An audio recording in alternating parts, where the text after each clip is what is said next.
At the EBU Assembly convened on December 4, 2025, a series of new rules for the contest were approved, including the reinstatement of jury voting in the semi-finals and the limitation of the number of votes allowed to the public.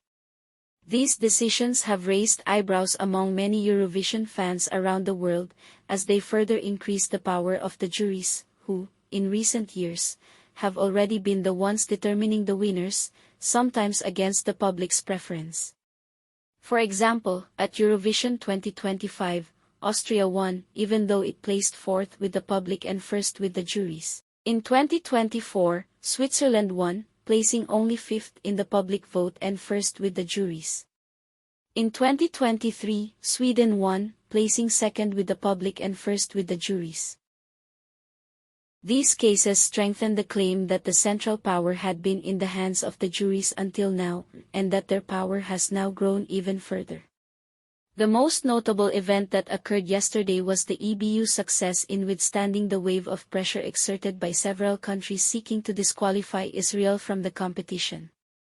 The request for disqualification was presented against the backdrop of the Gaza-Israel war, which followed the Hamas terrorist attack, a conflict that has already concluded, especially when compared to longer wars elsewhere in Europe. A small group of countries, which had previously displayed hostility toward Jews and were even considered anti-Semitic, took advantage of the wave of pro-Palestinian protests sweeping through Europe, protests intensified by the growing Muslim immigrant population across the continent, and attempted to make Eurovision more political than ever.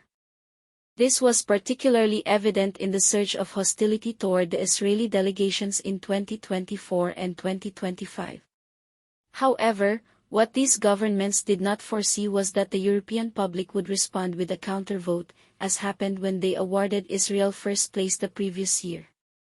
As a result, those countries increased their pressure on the EBU, using claims that were entirely dismissed, such as fraud or intervention by the Israeli government. It is worth noting that Israel has, in recent years, been governed by a conservative administration that is not necessarily supportive of participating in Eurovision, similar to Hungary. Yet the contest itself is overseen by the Ken Israeli Public Broadcasting Corporation, an independent and liberal public body with no political affiliation to the government.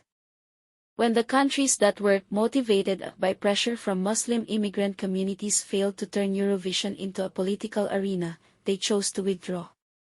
These withdrawals cast a political shadow over the contest, in complete contradiction to Eurovision's foundational idea as a unifying cultural event.